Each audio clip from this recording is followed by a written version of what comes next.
Welcome into the Ravens Rundown, powered by Chat Sports. Tyler Jones here with you. Appreciate you joining us. Hope you had a great weekend.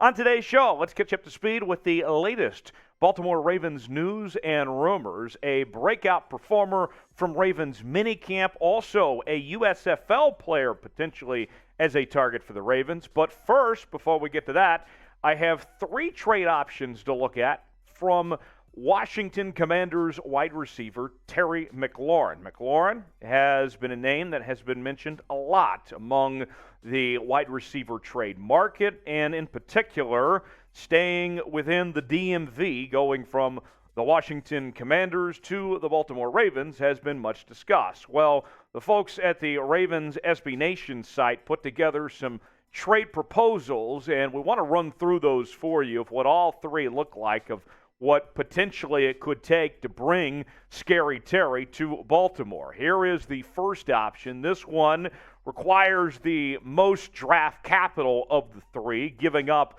a first and third round pick next year to potentially bring in McLaurin there.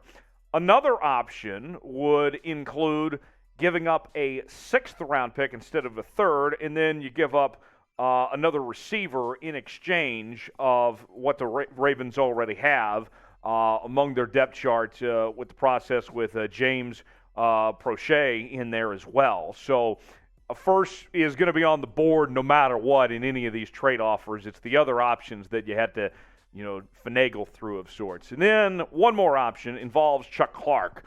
And we've talked about in this channel a lot that Chuck Clark seems to be a guy that is going to be shot for a long time until something's done, because Kyle Hamilton is there to already replace him. And so essentially you would kill two birds with one stone here. You would get the receiver you need, and you would also trade off a trade piece in Chuck Clark in the process, and giving up a fifth-round pick and a first-round pick. Of these three options, for me, it's that third option that's the favorite.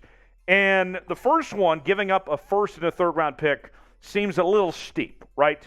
And then the second option is not terrible, of giving up a sixth-round pick, but I would love to keep Prochet there as well, if you could have him and McLaurin, as well as the rest of the Ravens wide receiver core as is. It's the third option for me that I really like. If we can go ahead and put that back up there real quick, of what that looks like. Chuck Clark, as we mentioned, a guy that is likely to be moved, and then you get a receiver in the process.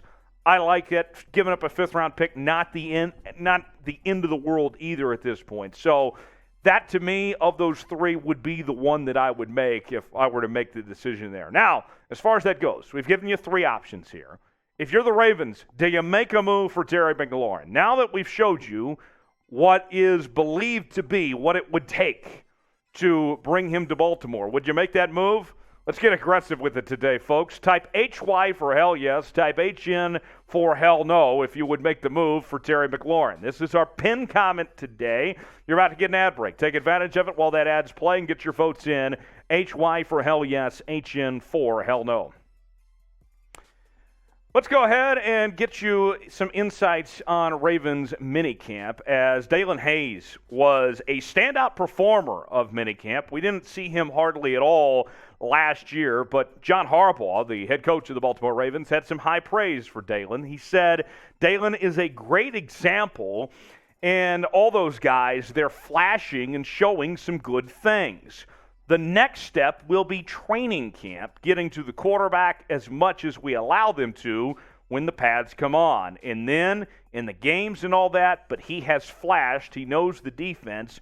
He's very confident out there right now. More on Hayes in just one moment, but before we do, I want to make sure that you join us on Thursday night for Chat Sports' live coverage of the 2022 NBA Draft, whether you're a fan of the Washington Wizards or anyone else in the NBA. Maybe it's your favorite college player. We will cover the NBA Draft from all angles. Chase Sr. and the gang have you covered on Thursday night on our main Chat Sports channel. All starts at 6 p.m. Eastern Time, 3 out west, youtube.com/chatsportstv. Also on Rumble as well. They're going to cover the picks before you see them on TV. So Join us, and you're going to be ahead of the curve. And we're going to break down each and every pick, both rounds in its entirety. You won't want to miss it. 6 o'clock Eastern Time, Thursday night on Chat Sports' main channel, youtube.com/ChatSportsTV. So let's go ahead and look at the Ravens' 3-4 front depth chart at this point. You can see there's been some changes within the last few days, and Hayes slides in as a rotational outside linebacker. Among that bunch is where he would go in, but you would have to think that he will get a significant amount of playing time if he stays healthy. You look at the track record for Hayes throughout his time all the way back in college.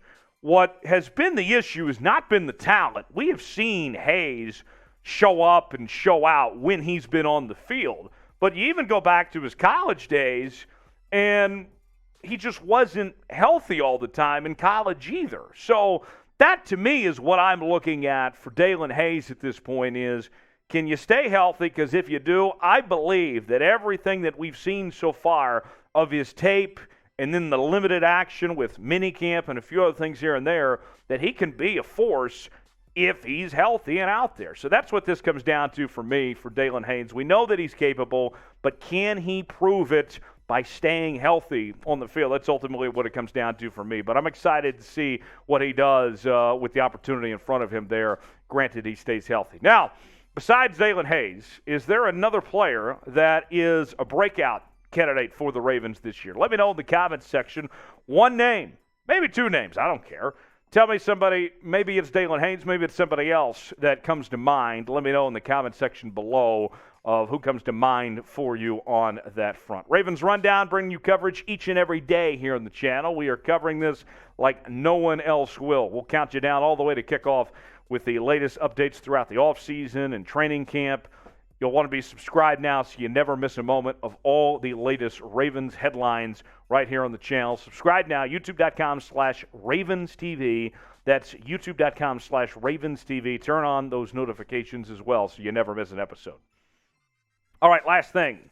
So the folks at Bleacher Report named Jonathan Adams out of the USFL as a potential fit for the Ravens.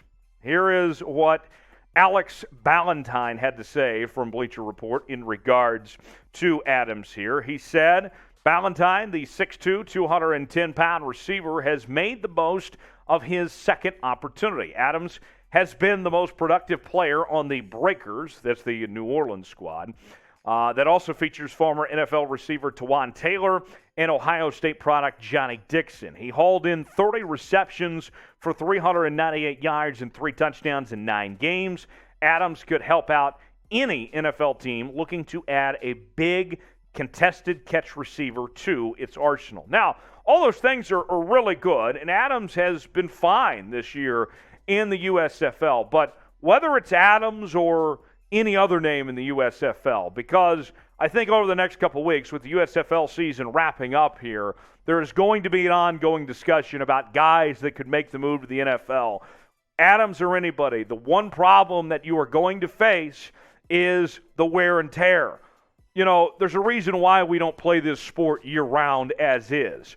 You're going to have these guys play in the spring and then turn around, a quick turnaround, might I add you, to play in the fall. That is asking a lot. And when we saw the XFL a couple years ago for the short run before COVID hit, they started all the way back in, late February, early March, and they were trying to give their guys time so if they wanted to go to the NFL, that they would have time to recover of sorts. This is going to be one thing to the next.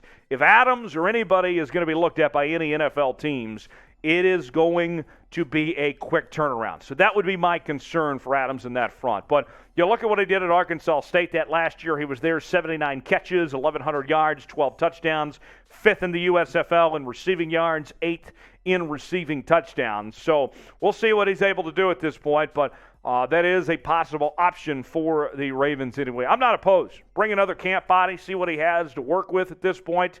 Concerned about the wear and tear potentially, but just see what he has, and maybe it's something to work with for this Ravens team. We know they need receiver help. This wouldn't cost you a whole lot either. Now, if you made it to the end of today's video of us breaking down USFL players today, then hit the like button. Show some love for the show, what we're doing each and every day here on the channel. It is a pleasure doing this show and talking Ravens football all the time with you. There's no other place I'd like to be than right here with you on the Ravens Rundown. Thanks for joining us.